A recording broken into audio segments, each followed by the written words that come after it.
I decided we'd create a Rising Star category, and so we're going to recognize these guys throughout the day and this evening as well. So first group of Rising Stars, let's applaud, guys, our own Rising Stars. Karen Kornfeld, Paul Moses, and Susan Freeman. Let's give them a round of applause.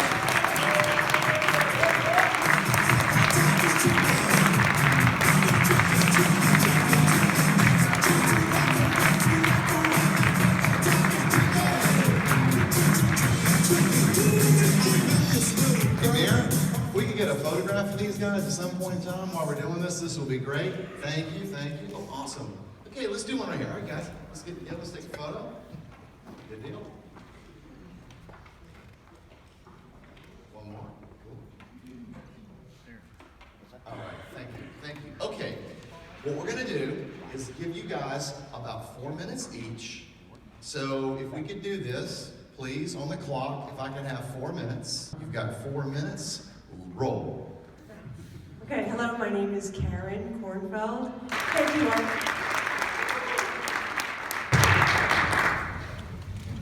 Thank you very much. It is humbling to be up here. My name is Paul, and I am a recovering attorney. Hello. I have done just about everything you can imagine. I practice law. I'm almost done with the 12th. Actually, this is the 12th step. Talking to insurance professionals about my insecurities is my thing. I practice law. I was vice president of investments with the world's largest private bank by the time I was 29. Did that for a little while, started my own firm. I've written a best-selling book on keeping your marriage together with my ex-wife. I've been on the Today Show. I have done all sorts of stuff. My most recent gig before this was I left the $2,000 suit world, the Rolex world, the Mont Blanc pen and BMW world, and I got tired of practicing law, so I did the exact opposite of that, and I bought a FedEx delivery route.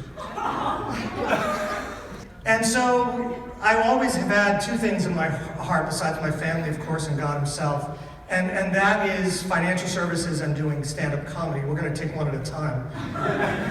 Financial services has always been one of my favorites, and so I floated my resume out to some career Craigslist thing or whatever, and I got a call from Bill South, who's my direct upline. And before he could tell me about the video, I watched it. Before he could tell me about Art Leazer, I learned about him. Before he told me about leads, I figured out what those were, because I was a FedEx driver, man. I could figure this stuff out. And so he didn't really have a lot of talking me into it to do, but we had a wonderful conversation. And the thing about, and I'll tell you, after he and I had a conversation, then normally Nick is next. I'm not sure if I talked to Nick or not, but I know I got a phone call from Art. Blew my mind to go right to the CEO of the company, and I felt so welcome from the beginning. And here's the thing. How many people here are yet to buy their first lead? Okay, you're the folks I'm going to talk to for the most part. I've had 2 careers with TLG. The first career with TLG started at the end of July and went till October 30th. And my business was just lifeless, not unlike a big blue cup of dead trees.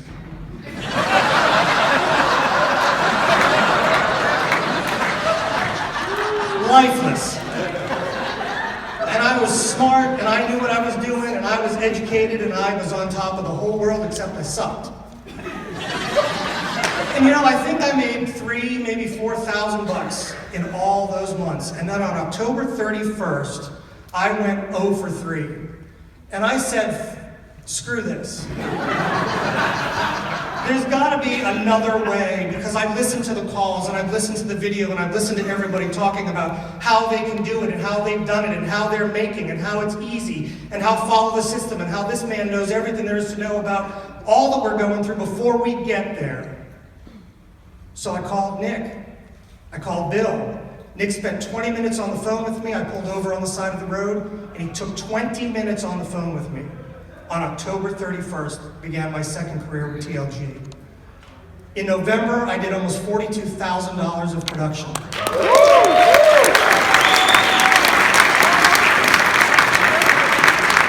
I don't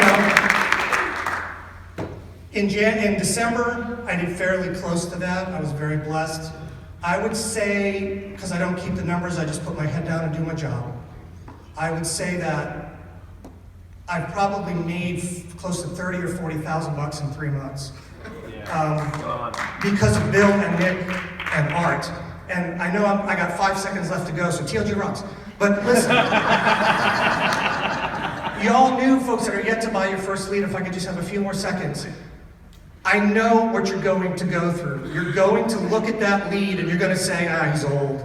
Their handwriting's kind of squiggly. There's a million pieces of information on that thing not to call, and you're going to fail. And there's a million things that can go wrong inside the meeting, and you're going to fail. And there's 1,000 reasons that you're going to say, you know what? Yay for Raleigh, but it must just be me. It's not. Pick up the phone. Bill still makes fun of me for not calling him back in my first couple months. Every day he and I talk about sometimes insurance, sometimes not. Pick up the phone. I promise you that the failures you have, guys that have already bought their leads and that have been with us for a while and that are leaders, how many of you know what they're going to go through? Applause. And at the same time, how many of you are willing to help them if they call you? So pick up the phone, avoid the blue cup, okay? And trust in the folks around you and trust in the system. And you can do it. That's what I did. And Nick is more than just a friend, and Bill are more than just a friend, and Art is more than just a mentor. Stick with it, folks. It's challenging, but if it was easy, what? Thank you for your extra time.